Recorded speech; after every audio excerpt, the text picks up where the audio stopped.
Assalamualaikum warahmatullahi wabarakatuh. Selamat pagi, selamat siang, selamat sore, selamat malam teman-teman semua yang ada di rumah. Bagaimana kabarnya hari ini? Alhamdulillah, semoga senantiasa semua dengan keadaan sehat walafiat ya. Pada kali ini, kita akan belajar mengenai revolusi bumi. Yuk kita mulai pembahasannya.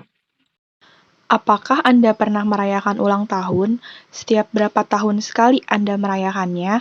Atau setiap berapa bulan sekali Anda merayakannya? Nah, ketika kita membahas ulang tahun, maka kita tidak terlepas dari kata revolusi yang dialami oleh bumi. Revolusi bumi adalah peristiwa bergeraknya bumi mengelilingi matahari. Waktu yang diperlukan bumi untuk satu kali revolusi disebut dengan kala revolusi. Kala revolusi bumi adalah 365 1/4 hari atau selanjutnya disebut dengan 1 tahun. Dalam waktu 1 tahun tersebut, bumi bergerak mengelilingi matahari sambil melakukan rotasi, sehingga posisi bumi berubah dalam lintasannya. Lintasan revolusi bumi berbentuk elips. Matahari terletak pada salah satu titik fokusnya. Selanjutnya, kita akan membahas mengenai akibat yang ditimbulkan dari revolusi bumi. Yuk, kita sama-sama memulai pembahasannya. Akibat revolusi bumi yang pertama yaitu perbedaan lama siang dan malam. Terjadinya perbedaan lama siang dan malam ini terjadi di berbagai belahan bumi. Peristiwa ini terjadi karena dipengaruhi oleh kemiringan sumbu bumi terhadap bidang ekliptika yang besarnya 23,5 derajat. Ketika bumi berevolusi, letak bumi bisa berada di titik apotema, yaitu titik terjauh bumi dengan matahari, maupun hipotema, yaitu titik terdekat dengan matahari. Pada saat matahari berada di khatulistiwa, yaitu 21 Maret dan 23 September, semua tempat di bumi, kecuali di kutub, mempunyai waktu siang dan malam yang sama, yaitu 12 jam. Pada saat matahari berada di garis balik utara, maka belahan bumi utara mengalami siang lebih lama dibandingkan malam hari. Sedangkan belahan bumi selatan mengalami siang hari lebih pendek dibandingkan malam hari. Pada saat matahari berada di garis balik selatan, maka belahan bumi selatan mengalami siang hari lebih lama dibandingkan malam hari, sedangkan belahan bumi utara mengalami siang lebih pendek dibandingkan malam hari. Akibat revolusi bumi yang kedua, yaitu gerak semu tahunan matahari. Gerak semu tahunan matahari adalah pergerakan semu matahari yang seolah-olah bergerak dari selatan ke utara dan kembali ke selatan setiap tahunnya. Di samping bumi bergerak mengelilingi matahari atau revolusi, juga berotasi terhadap sumbu bumi.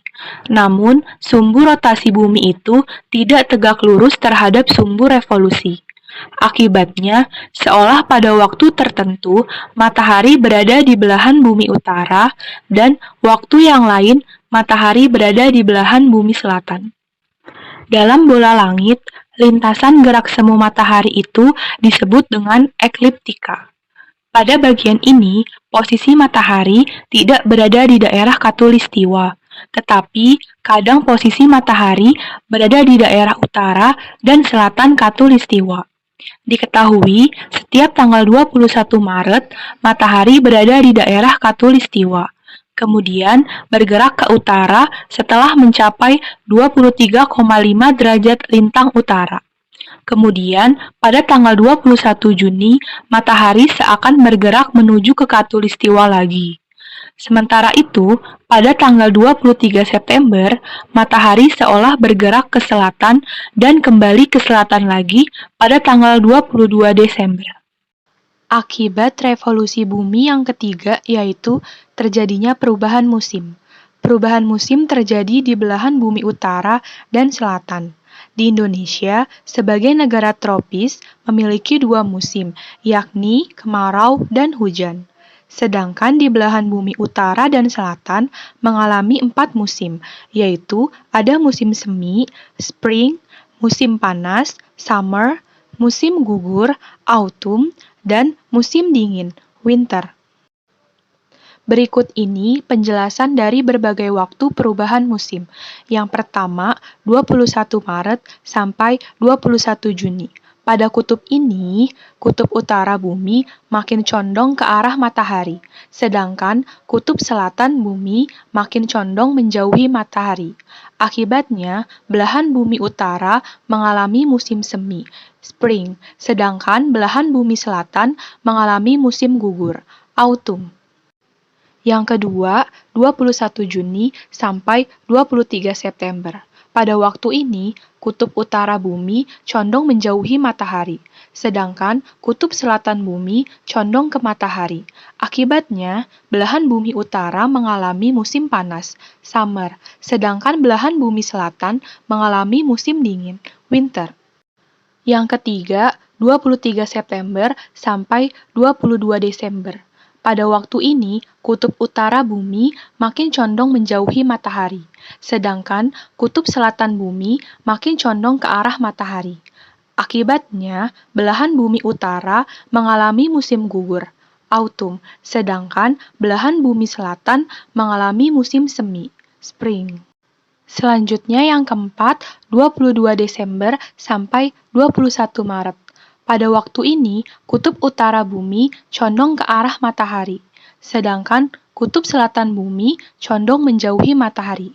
Akibatnya, belahan bumi utara mengalami musim dingin, winter, sedangkan belahan bumi selatan mengalami musim panas, summer.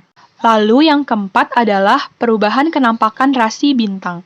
Ketika kita melihat langit pada malam hari, terdapat banyak bintang-bintang di angkasa. Bintang tampak kecil karena letaknya sangat jauh dari bumi. Bintang yang terdekat dengan bumi adalah matahari. Beberapa bintang yang berdekatan akan membentuk suatu susunan yang disebut dengan rasi bintang. Akibat adanya revolusi bumi, bintang-bintang yang nampak dari bumi selalu berubah-ubah. Perubahan gugusan atau rasi bintang inilah yang kemudian digunakan sebagai tanda zodiak. Selanjutnya, yang kelima yaitu tahun kabisat. Hitungan kalender Masehi didasarkan pada kala revolusi bumi. Nah, kalender Masehi ini dari bulan Januari, Februari, Maret, April, Mei, Juni, Juli, Agustus, September, Oktober, November, dan Desember. Revolusi bumi itu, bumi mengelilingi matahari 365 1/4 hari setiap tahunnya. Untuk memudahkan penanggalan, kita menggunakan 365 hari. Nah, 1/4-nya itu kemana? 1/4-nya itu disisihkan di tahun pertama, sisanya menjadi 1/4, di tahun kedua, sisanya 2/4, di tahun ketiga, sisanya 3/4, dan tahun keempat, sisanya 4/4, yang kita akan jumlahkan menjadi 1 hari. Sehingga, jika kita tambahkan di tahun keempat, yaitu 365 ditambah 1 hari, menjadi 366 hari. Jadi, ketika kita melihat tahun yang berkelipatan 4, pasti bulan Februarinya ada 29 hari. Nah, misalkan di tahun 2020. Nah, 2020 ini bisa dibagi 4, maka bulan Februarinya menjadi 29 hari. Jadi, tahun kabisat adalah dalam 1 tahun berjumlah 366 hari, lalu tahun dengan kelipatan 4, dan di bulan Februarinya terdapat 29 hari.